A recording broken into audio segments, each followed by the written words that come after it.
Saya ucapkan terima kasih banyak kepada rakan-rakan media yang sudi hadir untuk sidang akhbar saya pagi ini.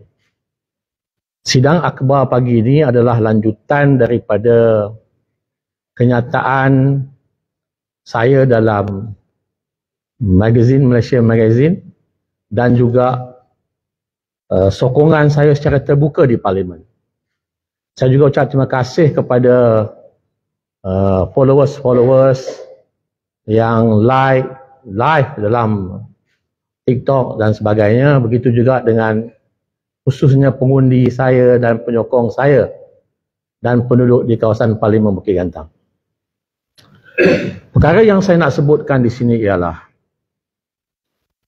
lanjutan daripada pengumuman saya itu sebenarnya telah menimbulkan banyak spekulasi dan pro and kontra, sehingga ada yang suruh saya letak jawatan, ada yang naik spanduk, ada yang suruh saya teruskan, kata Datuk Gentleman, buat pendedahan secara menyokong secara terbuka. Dan ada juga yang mengaitkan isu saya dapat ada kepentingan peribadi, dapat projek, dapat peruntukan 50 juta, 30 juta untuk kawasan. Dan ada juga yang mengaitkan dengan keluarga saya. Jadi ini semua adalah isu-isu yang dibangkitkan. Sebenarnya selama setahun setelah PRU 15 berlalu, ada banyak perkara yang saya buat, khususnya saya memikirkan masa depan negara ni. Apa akan jadi dengan perpaduan yang ada dalam negara kita? Apa akan jadi dengan pemimpin-pemimpin kita dalam Parlimen yang sering bertekak dan tidak ada apa-apa pun cadangan yang baik untuk dilaksanakan dalam negara dalam tempoh kita berhadapan dengan ekonomi yang tidak stabil dan keadaan kos sara hidup yang makin tinggi. Jadi apakah yang patut kita lakukan? Saya daripada awal, setelah PRU 15, keputusannya tidak memihak kepada sesiapa. Tidak ada satu parti pun yang boleh buat kerajaan bersendirian. Di negeri Perak, pada 21 hari bulan November, saya nak share apa yang saya buat. Dulu Yang Maha Mulia Sultan Perak telah berkenan melantik Adun Kota Tampan sebagai Menteri Besar Negeri Perak. Pada 22 hari bulan, saya terus berkunjung ke rumah Yang Berhormat Paguh pada awal pagi untuk menyatakan kebimbangan saya terhadap keadaan politik negeri Perak. UMNO hanya dapat 9 seat, disokong oleh Pakatan Harapan, di mana 26 kursi di kawasan-kawasan Melayu adalah dimiliki oleh Perikatan Nasional. Saya mencadangkan kepada Paguh supaya kita memberikan sokongan kepada Menteri Besar yang telah pun diperkenankan. Dan kemudian barulah kita runding. Tapi cadangan saya tidak diterima dan berlalu begitu sahaja. Saya agak kecewa sebab ada peluang untuk kita bekerjasama menubuhkan kerajaan negeri Perak bersama dengan Perikatan Nasional 26 kursi. Jadi akhirnya tak ada apa-apa. Kali kedua, apabila Duli Yang Maha Mulia Yang di-Pertuan Agong telah mengumumkan Yang Berhormat Tambun sebagai Perdana Menteri, oleh kerana berlakunya hung government, tidak ada satu parti pun yang boleh buat kerajaan dan tidak ada satu usaha pun dapat ditubuhkan kerajaan yang stabil, maka Yang di-Pertuan Agong telah memperkenankan Yang Berhormat Tambun sebagai Perdana Menteri dengan mengharapkan semua parti-parti bekerjasama membentuk kerajaan perpaduan. Saya sekali lagi menyampaikan mesej yang sama kepada Yang Berhormat Paguh sebagai Presiden, supaya kita memberikan sokongan kepada Tambun kerana Yang Berhormat Tan Mun telah dilantik, diperkenankan oleh Tuanku sebagai Perdana Menteri. Dan usaha-usaha yang dibuat oleh Yang Berhormat Pagur bersama dengan PN dan saya sama, tidak dapat membentuk kerajaan kerana tak cukup bilangan kursi. Jadi, cadangan saya kepada Yang Berhormat Pagur juga tidak diterima. Sehinggalah pada 25 hari bulan sebelum sehingga 18 hari bulan Disember sebelum Parlimen bersidang, di mana Yang Amat Berhormat Tan Mun mencadang untuk mendapatkan keabsahan pengundian di Parlimen.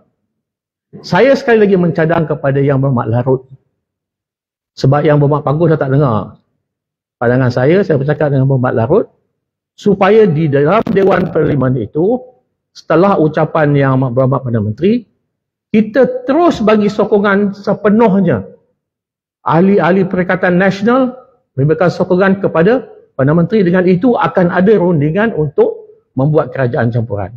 Itu pun tidak diterima. Sepanjang setahun, Perikatan Nasional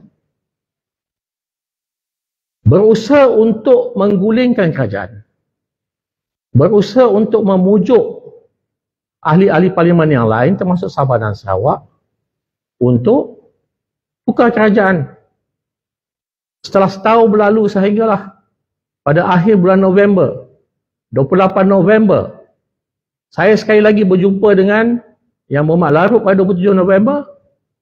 Saya menyatakan saya tak puas hati kerana usaha-usaha untuk menjatuhkan kerajaan ini menyebabkan ahli-ahli Parlimen Pembangkang tidak mendapat peruntukan dan juga tidak dapat membela kawasan-kawasan yang mereka wakili. Ya, apa guna jadi ahli Parlimen? Hanya mementingkan parti, tetapi tidak mementingkan rakyat, pengundi yang memilih kita. Dalam setiap kali pilihan raya, bukan semua pengundi pilih parti. Tapi ada pengundi yang memilih kerana ketokohan dan kebaikan dan juga khidmat yang diberikan oleh ahli parlimen berkenaan. Ini menyebabkan sepanjang setahun usaha-usaha untuk menggulingkan kerajaan, meraih sokongan daripada parti-parti lain tidak berjaya. Malahan dua daripada ahli parlimen pembangkang telah pun menyatakan sokongan kepada Yang Amat Berhormat PMX. Jadi saya mengambil keputusan bahawa saya kata tidak ada pilihan lagi demi untuk membangunkan negara supaya rakyat dapat bersatu padu duduk dalam sebuah negara dalam tempoh 4 tahun lagi. Apa perlu kita berpolitik hanya mengata dan juga tomahan-tomahan dalam parlimen tanpa ada solusi yang baik. Jadi pada 28 hari bulan November, saya mengumumkan secara terbuka, saya menyokong PMX dan Kerajaan Madani, dan saya nampak keikhlasan PMX untuk membangunkan negara. Itu pendedahan yang pertama. Yang kedua, saya mengucapkan jutaan terima kasih juga kepada tahniah kepada PAS yang telah menang PRK Kemaman cukup bergaya dan melihatkan the shift pengundi-pengundi Melayu.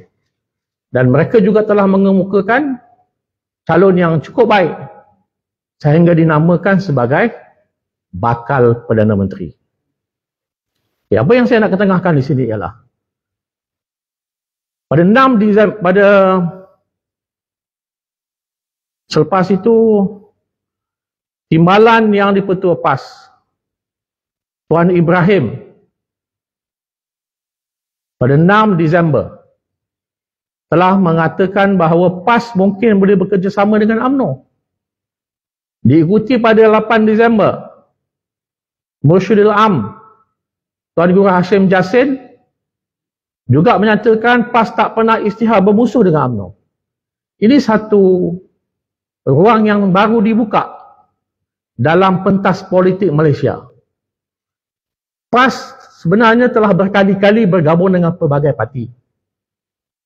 Saya nak minta supaya PAS kali ini cuba luaskan sikit ruang perbincangan ini dengan mengajak kerajaan Madani, kerajaan yang diketuai oleh Datuk Seri Anwar Ibrahim untuk berunding. Kenapa hanya nak berunding dengan UMNO? Kalau berunding dengan UMNO ada 30 seat juga tidak boleh buat kerajaan. Kalau mereka dah mempunyai tokoh untuk menjadi Perdana Menteri, mengapa tidak tokoh dia diketengahkan sebagai juru runding utama? Ya, kita rakyat boleh lihat bagaimana bakal Perdana Menteri yang ditunjukkan oleh PAS dapat memajukan negara dan menyelesaikan masalah perpaduan dalam negara. Sebab perpaduan dalam negara ini bergantung kepada keamanan dan kedamaian kehidupan masyarakat majmuk dalam negara. Sebab kita tidak boleh tolak 40% yang tinggal dalam negara ini bukan orang Melayu. Mereka adalah Cina dan India yang mewakili parti masing-masing. Kalau PAS nak menolak satu parti lain yang berteraskan kaum tidak mahu bekerjasama, apa akan jadi pada negara? Jadi saya berharap dan meminta PAS dengan hati yang lapang dan ruang yang terbuka atas dasar agama yang boleh berbincang dengan sesiapa, mengapa tidak ya, PAS teruskan perbincangan mewakili Perikatan Nasional. Sebab mungkin ada personal yang kita tak tahu antara Bersatu dengan UMNO dan juga Anwar Ibrahim. Perdana Menteri kita tak tahu. Tetapi untuk negara, saya pada pagi ini menyeru supaya PAS dengan kelebihan yang ada, dengan menonjolkan tokoh baru sebagai bakal Perdana Menteri, tunjukkan kepada rakyat penyelesaian yang mereka nak buat. Hanya itu sajalah saya punya kenyataan. Dan kalau ada soalan silakan. Terima kasih banyak. Lepas menyatakan sokongan secara terbuka di Parlimen, kita dapat diambil tindakan oleh UPN atau kemudian soalan kedua, selepas menyatakan sokongan itu ada membuat peruntukan dan sudah mendapat peruntukan untuk kawasan. Okay, terima kasih. Yang pertama, soalan pertama, saya masih lagi ahli Bersatu dan belum lagi diambil tindakan apa-apa. Yang keduanya, permohonan saya dah buat. Malahan setiap permohonan saya buat di Parlimen. Dan saya sedang follow up. Permohonan yang pertama yang saya buat, sekolah menengah khas 70 juta telah pun diluluskan. Bergantung pada proses tender. Beberapa jalan utama yang telah pun diperbaiki dan Menteri Kerja Raya pun bersetuju untuk turun melihat sendiri keadaan di jalan raya di kawasan saya. Begitu juga dengan masalah banjir, kementerian juga bersetuju untuk melihat sejauh mana boleh dipanjangkan, khususnya oleh kerana kawasan saya ni, kawasan luar bandar, pinggir bandar, tak ada bandar pun. Pinggir bandar yang tak ada bandar. Ya. Kementerian Kemajuan Wilayah dan Desa, Yang Amat Berhormat Timbalan Perdana Menteri juga mempertimbangkan permohonan-permohonan yang saya telah kemukakan untuk menyelesaikan masalah jalan-jalan desa dan jalan-jalan kampung dan juga lampu-lampu jalan untuk membangunkan kawasan Parlimen Bukit Lantang. Betul. 70 juta untuk sekolah tu dah diluluskan dan sedang dalam proses tender, betul? Ya, Timbalan Menteri baru-baru ini dah jawab dalam Parlimen bahawa tender akan dibuka pada bulan Mac. Sekolah menengah khas. Jadi dengan sokongan itu nyatalah memberi faedah kepada kawasan. Dengan menyatakan sokongan itu dapat perlukan ternyata ia memberi kesan dan pengulangan kepada kawasan Bukit Lantang. Ada sebahagian daripada peruntukan dah pun dilulus sebelum saya menyatakan sokongan. Tapi dengan menyatakan sokongan, saya harap lebih banyaklah diluluskan. Betul? Okey. Tadi kata masih hari satu dan belum diambil tindakan. Belum diambil tindakan. Maksudnya bersedia jika diambil tindakan digantung atau sebagainya. Yang pertamanya, saya tak melanggar peraturan parti. Sebab parti dalam perlembagaannya tidak melarang sesiapa memberikan sokongan dalam perlembagaan. Jadi apa yang saya buat ini tidak melanggar perlembagaan parti. Kalau parti nak mengambil tindakan, dia akan bawa kepada Jawatan Disiplin dan Jawatan Disiplin akan memutuskan apa bentuk tindakan yang boleh diambil. Saya bersedia. Ada pemimpin bersatu kumpulan untuk bertanya tentang sokongan secara terus. Selepas saya umumkan, tidak ada pun seorang yang bertanya dengan saya. Malahan nama saya telah dikeluarkan daripada grup Perikatan Nasional. Datuk, kenapa tak memberi sokongan dari awal? Kenapa baru sekarang Datuk? Saya pun orang parti juga. Apa-apa usaha yang dibuat oleh Perikatan Nasional, saya memberikan masa, walaupun saya dah tegur banyak kali. Sehingga setahun pun tidak boleh. Malahan ada 2 orang lagi keluar. Dan ada lagi beberapa orang lagi yang akan keluar. Jadi apa akan jadi dengan Perikatan Nasional? Perikatan Nasional semuanya kawasan-kawasan Melayu. Kalau tak bersedia untuk berunding, maknanya kawasan Melayu tidak akan dapat peruntukan. Dah setahun tak boleh berunding ni apa cerita? Ya? Kalau tak ada kemampuan untuk berunding, lantiklah wakil-wakil yang boleh berunding. Tapi itu pun tidak dibincangkan. Syarat-syarat ketat tidak juga dibentangkan kepada semua ahli parlimen mengatakan syarat itu ketat. Jadi sebagai ahli parlimen dalam kerajaan demokrasi, patutnya ahli-ahli pemimpin pembangkang ni lebih terbuka dan lebih gentleman. Datuk mengukur ada setengah parti menyatakan Datuk khianat terhadap parti. Okey. Yang pertama tadi saya tak melanggar peraturan parti. Yang kedua, istilah khianat ini yang biasa digunakan. Ya. Saya sebagai pemimpin, saya ada pendirian saya. Kalau pemimpin hanya ikut telunjuk, tarik hidung, itu bukan nama pemimpin. Sebab saya ada hak untuk mewakili kawasan saya apa saya nak buat. Kalaulah parti yang saya wakili itu tidak mengarah ke situ, saya tak kepuas hati. Takkan saya nak biar kawasan saya macam tu. Saya mengambil keputusan ini berdasarkan kepada kepimpinan saya. Kepimpinan saya memberikan khidmat kepada rakyat. Saya tak boleh tunggu begitu lama untuk menunggu nak tebuk atap ni. Ya. Sekarang ni atap dah tak ada. Konkrit bukan senang tu. Okey. Jadi Datuk kata ada beberapa orang lagi kat luar, boleh Datuk tolong jelaskan siapa, ada nama baik senarai ni ke? Dulu saya kata ada 5-6 orang. Sekarang ni ada 7-8 orang. Tapi nama saya tak boleh maklumkan di sini. Tunggu masa dan lihat, akan ada pengumuman-pengumuman mereka yang akan menyokong kerajaan Madani. Dalam masa terdekat? Ya, insya-Allah dalam masa terdekat. Berapa orang tadi yang mungkin yang 7-8 orang. Ahli parlimen bersatu juga. dari kelimanya ada Tak boleh cakap lagi lah. Nanti jadi isu lain pula. Perikatan Nasional. dari PAS ke Bersatu. Perikatan Nasional. Dari negeri mana? Perak juga. Ada beberapa negeri, insya-Allah. Yang majoriti kawasan Melayu. Semua ahli-ahli parlimen PN ni daripada kawasan Melayu. Semua. Mereka ni bagi tahu ke Datuk ke? Mereka nak sokong. Ada yang berhubung dengan saya, ada yang berhubung dengan orang lain. Tadi Datuk kata keluar daripada grup Perikatan Nasional, maksud WhatsApp group. Ya, WhatsApp group. Setelah sebaik saja menyatakan sokongan terus di-remove. Di remove.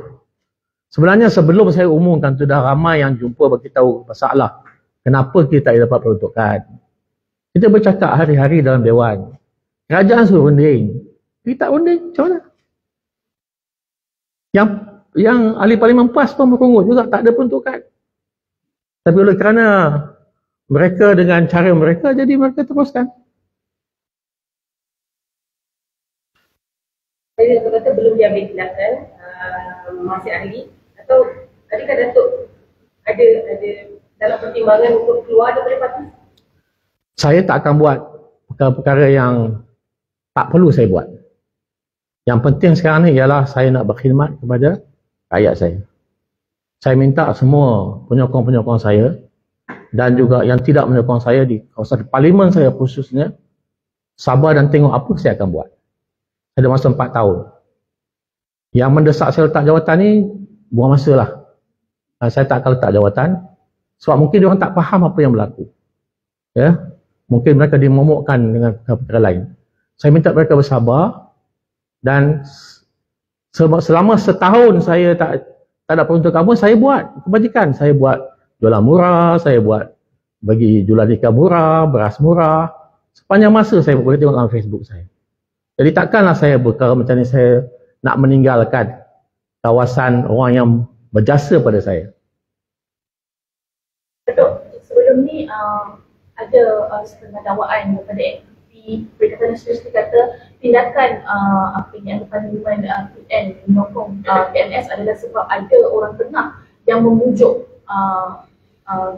golongan ni lah. So adakah Datuk antara orang yang dipujuk oleh ejen yang dikatakan Datuk Muntak dan sebagainya, ataupun memang Datuk dengan rela hati menyatakan untuk menyokong PNS? Okay, saya sebenarnya tidak dipujuk oleh sesiapa dan tidak ditawarkan apa-apa pun. Sebab saya faham apa patut saya buat. Bagaimana saya nak dapatkan peruntukan. Kalau saya tak sokong pun, ada peruntukan turun juga kawasan saya. Tetapi saya nak lebih efektif. Saya nak boleh bercakap secara terus terang dengan semua pemimpin-pemimpin kementerian untuk membantu kawasan saya. Jadi tak adalah pujuk-pujuk ni, tak ada. Ya. Sebab tu saya buat secara terbuka. Yang sebelum ni semua secara tertutup. Dia tak ada tangan SD.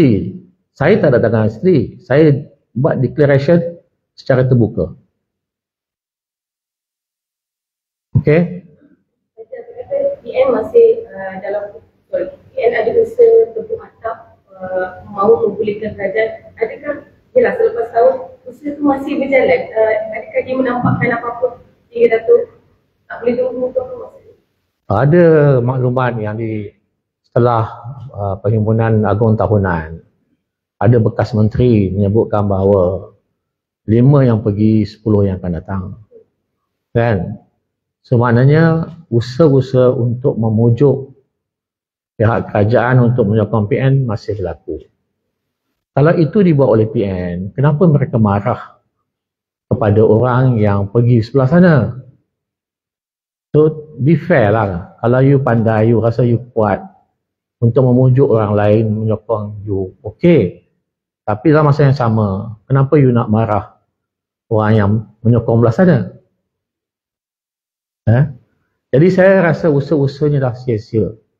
Sebab kerajaan ada 2/3 majoriti dan tidak ada sesiapa pun nak ambil masalah untuk tukar kerajaan. Kita tunggulah pilihan raya ke-16 nanti. Dan setiap kali pilihan raya juga, parti akan bertukar-tukar gabungannya. Ya, dia tak kekal macam tu saja. Bersatu dengan PAS, mungkin pilihan raya yang akan datang, dia tak jadi bersatu dengan PAS dah. Mungkin bersatu dengan orang lain, PAS dengan orang lain. PAS mempunyai pengalaman yang panjang dan banyak gabungan-gabungan yang dibuat. Sehingga dengan DAP juga. Jadi apa masalah PAS untuk berunding sekali lagi? Ya, supaya dapat mendapat satu keputusan yang lebih baik daripada keadaan yang macam ini yang menyebabkan ahli-ahli parlimen pembangkang kawasan Melayu tak dapat peruntukan. Adakah Datuk rasa kalau takdir undang-undang rompak parti itu dah ramai yang lepas?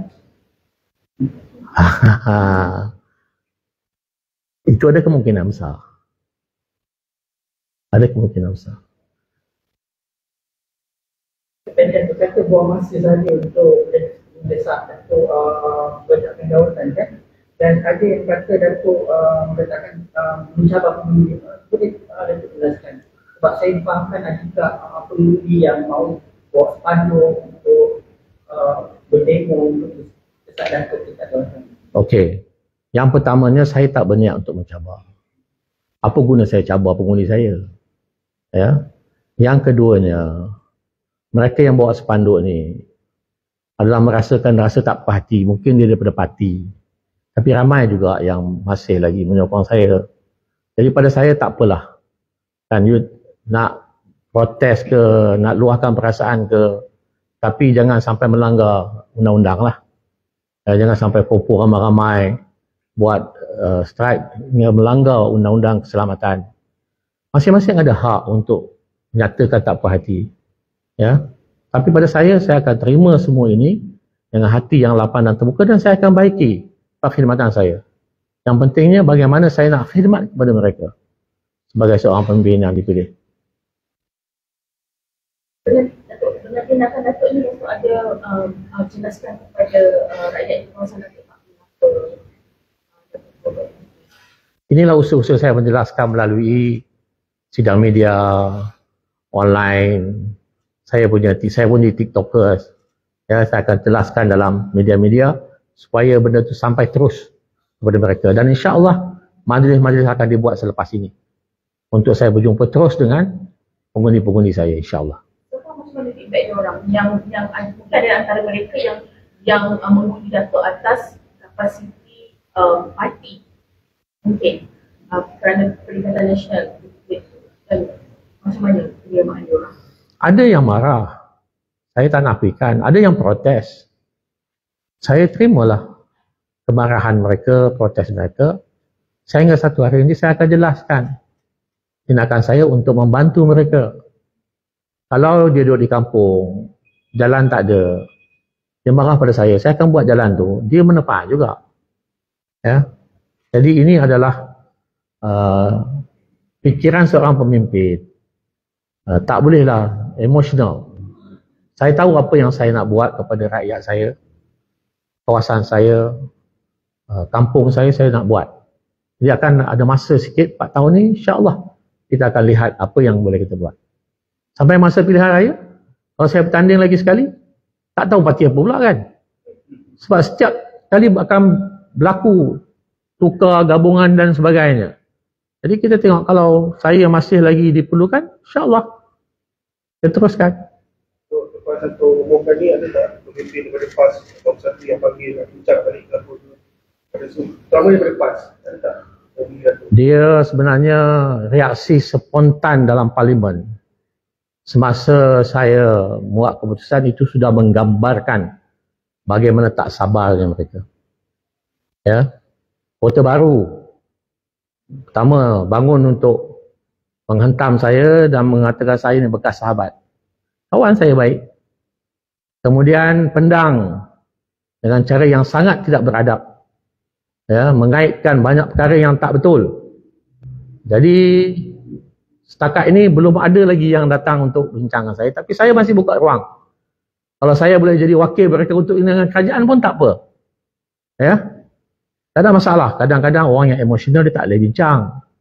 Kita kena lantik orang yang sesuai untuk runding, untuk nego. Kalau semua je baran dia tak boleh. Yang maknanya sekarang ni dah ada seorang tokoh yang telah dikemukakan di Kemaman. Why not? Dan PAS juga telah menyatakan membuka ruang kepada UMNO. So why not extendkan kepada yang berhormat PMX untuk terus runding, sebab PMX dengan PAS ni bukan orang lain pun, kenal lama. Ya, cuba jalinkan balik hubungan baik, maka kita buat satu kerajaan yang lebih baik, yang lebih stabil dan boleh kita janakan ekonomi yang lebih maju.